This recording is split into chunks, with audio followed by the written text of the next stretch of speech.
Mais, Marie-Madeleine, c'est quoi cette pièce-là cousue sur votre genou? Ça ne ressemble à rien. Qu'impardi! C'est une réponse!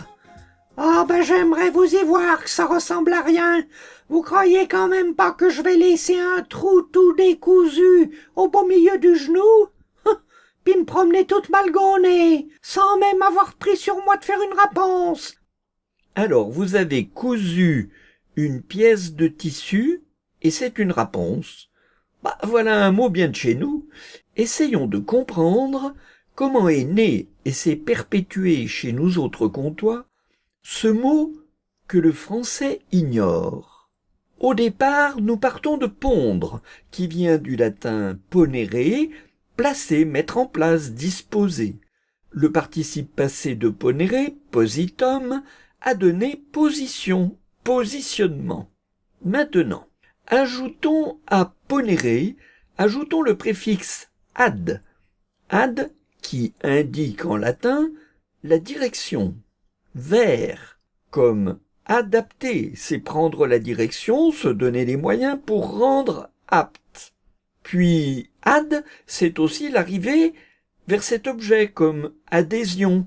Et enfin, c'est la proximité de l'objet, comme un adjoint. Donc, ad ponere, devenu aponere, puis apondre, c'est attacher, parfois allonger, ajouter. En comtois, ajouter, c'est souvent en rajouter, et l'on dira « il faut toujours qu'il aponde », ce qui signifie qu'il en rajoute une couche dans la conversation. Les Suisses romans ont ce proverbe de même sens au fond, qui répond à pont, ce qui signifie que si l'on répond, on n'en finira plus. À propos qu'on n'en finit plus, on n'en est pas encore à ma réponse. Ils doivent commencer à bâiller dans le poste. J'arrive. Comment de appondre, joindre, fixer bout à bout, appondre attesté en Bourgogne dès 1334 et en Suisse un siècle plus tard, comment a-t-on pu arriver à répondre, qui est le verbe d'où nous vient bien sûr la réponse? Eh bien ce re, qui commence beaucoup de mots de chez nous et qui s'adapte selon le début du mot où il se rattache, on ne dit pas une re-aponce, mais naturellement une réponse. Eh bien ce re est assez typique du parler comtois. Eh, vous, la belle, ça ne vous arrive jamais d'oublier de raboutonner votre corsage? Comment qu'il me cause? Non, Marie-Madeleine. Excusez-moi, je ne vous parlais pas. C'est une citation de Raymond Vuillemin dans les Chroniques du Chat-Bleu. Oui, on dit ça, dites c'est facile après coup.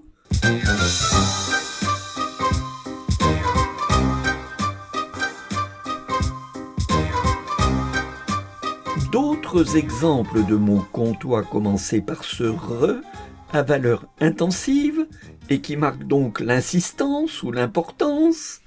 Rebeuiller, qui veut dire regarder avec beaucoup d'insistance, quand beuiller veut dire simplement regarder. Se rechanger, pour s'habiller de propre. Relécher sa soupe, pour l'avaler. Et la fameuse et si comtoise patarlaver. Dans le cas qui nous préoccupe de la réponse, on imagine bien que cette pièce d'étoffe ou de linge aura été non pas appondue, mais vraiment rapondue, tant le travail a été fait avec beaucoup d'application. Dites, quand j'étais bessotte dans mes 10 ans, mon père m'avait bien mis une bonne avoinée, parce que j'avais une biaude qui était trop courte à son idée. Tu diras à ta mère de te faire une réponse, qu'on voit pas ton derrière quand tu ramasses des murons. Savez, on était mené à la dure dans le temps. C'est vrai, la réponse sert non seulement à rapiécer, mais elle peut servir aussi à allonger un vêtement. Et par extension, on a pu entendre désigner un individu de grande taille en ces termes « T'aurais vu ce kéké, un tire-la-gaine, un grand rapondu avec une chemise en jean. » Dites donc voir, mais vous allez pas prendre mon texte tout de même. Oh, allez-y, Marie-Madeleine.